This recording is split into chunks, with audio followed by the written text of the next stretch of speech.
Hello, today is Friday, October 8th, and you are watching Discern with Jim Dennison. Hi, Jim. Hey, Jazz, how are you today? I'm doing well. How are you?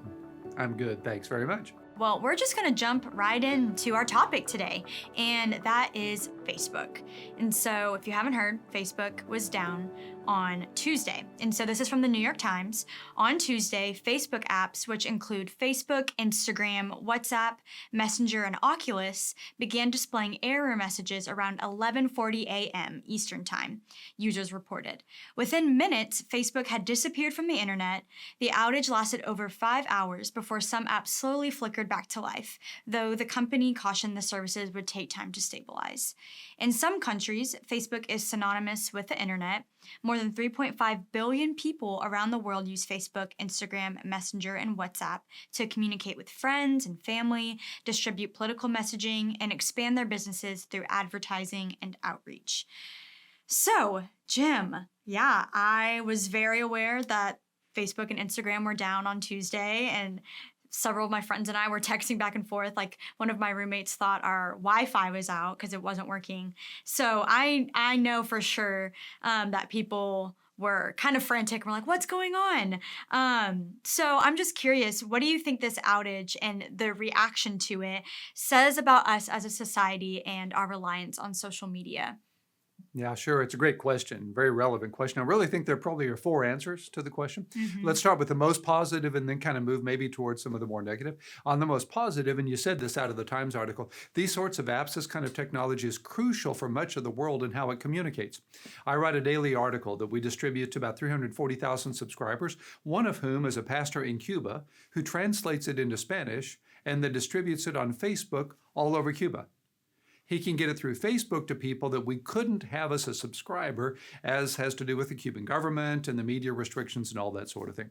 So Facebook and other things like that are being used to communicate all over the world in really positive ways. On a second level, it's how many people in America stay in touch with each other. It serves in very many ways a social function of enormous significance. It really provides a relational touch for people in a way that I think is really, in their lives anyway, pretty valid. On a third level, it creates a level of dependence, and I think this showed that, where we're really in some ways replacing personal interaction with social, technological, digital interaction. And when we do that, we can hide behind anonymity. We can pretend to be somebody we're not really. On the other side, we can feel victimized if we don't get the likes that we were hoping for or the response that we wanted. And there's a social media angst that comes out of all that. And then on a fourth level, there really is such a thing as a digital media addiction. We're going to talk about that in a moment, I think, but there really is a thing where people find themselves almost needing the interactions that they get from social media in a way that's pretty damaging and pretty dangerous to their psychological health, I think. I'm glad you brought up the the benefits of social media and things like Facebook and how people really do rely on them for good things. And it is a big deal when they're down. In my experience, so I think it was down and I was like, oh man, now I can't look at this person's pictures and it was kind of like most of what I use this for a lot of the times is just to see what other people are up to. And I was like, honestly, this might be a good thing that do I really need to, is it going to be the end of the world if I don't know what people did from this time to this time? And so I think it was kind of sobering for me just to be like, okay, I'm not relying on this as heavily as some people are. And so I thought that was interesting. And then I want to get to this addiction that you talked about because I feel very strongly about this just for my own life. But should Christians be on the lookout for a technology addiction in their own lives? And can this truly be a bad thing? And I feel like the answer to that is yes, but you're the one answering here. But I would love to hear what you have to say. Well, you're exactly right. I think the question is the answer as well. Anything that becomes an addiction is obviously dangerous to us, but this is especially possible in the context of technology because of the kind of affirmation that it brings, the kind of instant credibility, instant gratification that it can bring, whether that's video games, whether that's video communication, whatever it can be. It's been proven through a number of studies that people actually experience more loneliness through social media than without if they feel they're not known for who they really are. if they feel that people only know who they pretend to be, but not who they really are. There's an old thing that a counselor taught me some years ago. I'm not who I think I am. I'm not who you think I am. I am who I think you think I am. And if I get my sense of self-worth from what people are saying about me on social media, all the time I'm thinking, well, you don't really know who I am. And I'm kind of hiding behind all of that. So there could be some real damage in that. There's such a thing as even cell phone addiction. There are people that have to turn it on first thing, have to see it last at night, have to carry it with them every place they go. And so one of the tests to ask is, can you give it up for an hour? Can you set it aside for half a day? Is that something you're able and willing to do? It's a good way to ask yourself, hey, is this becoming an addiction for me? Is this becoming an issue even for me? And if that's the case, then we maybe need to think about fasting in this context. And I know we'll talk about that in just a moment, but there may be a spiritual lesson inside this that we need to consider.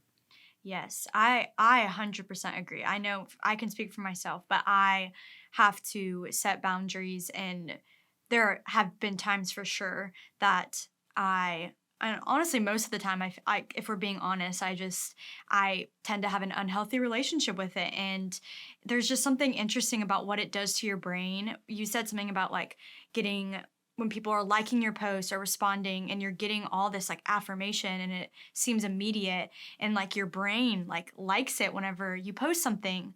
And then it's like, this person likes it, this person likes it. And a practice for me that I've done is like turn off my notifications. So like I have to get on the app. So that's just like one practical way. But I definitely think technology addiction can be just like any other addiction. And in some ways it starts off really, really subtle. And yeah, so I think this is a very important conversation for us to be having. You mentioned a technology fast, and that's something that I have had to start kind of incorporating into my life. Can you tell us a little bit more about what that looks like? Yeah, there's the biblical discipline of fasting that we're familiar with. You remember Jesus saying to his disciples, when you fast, not if you fast, but when you fast. In Jewish tradition, there are 2 fast days in a given week where they were expected from sunup to sundown to not to eat, or at least to be very careful about what they ate. And in other traditions, there's fasting from dairy in some contexts. There's fasting from meat on certain days, that sort of thing. So there's always been this idea of fasting associated with food, and that's a valuable and valid thing. There are physical, material health benefits to be found from occasional fasting, that sort of thing. And as you're watching weight, as you're wanting to be healthy. But I think if Jesus were speaking to us today, he'd also want us to think about a technology fast. Fasting from media, maybe fasting from television, fasting from YouTube, fasting from digital technology. And you'd want to do that in a pretty, I think, straightforward, almost strategic way. You might decide that I want to set aside an hour to be silent, to be alone with the Lord, where I'm going to be in prayer, I'm going to be thinking about Him, I'm going to be worshiping Him, I'll be listening to worship videos, I'll be engaged in that way, but I'm not going to do social media for that hour. I'm just going to set that aside. You might decide to set aside a day, take a Sabbath, where I'm going to be quiet and still and alone and be away from all of this and all that it means around me. John R.W. Stott was one of my most significant mentors in many ways. And he used to have a model in his life where he would try to spend an hour a day a week, and a week a year alone with the Lord. I don't know that you can get entirely to that, but that idea of fasting from technology for the sake of our souls is one I think the Lord would really reinforce in our lives as regards the issues we're facing these days. I really like this idea of a technology fast, and I feel very passionate about it just because I know that in my own life, for like my own soul, like I've just seen the way that technology has in some ways ruled over me in social media. And so I would just love to leave you guys with a question and a challenge of how can you and all of us, how can we fast from technology in our lives? What could that look like for us? That's all we have for you guys today. We will see you here Monday on Discern.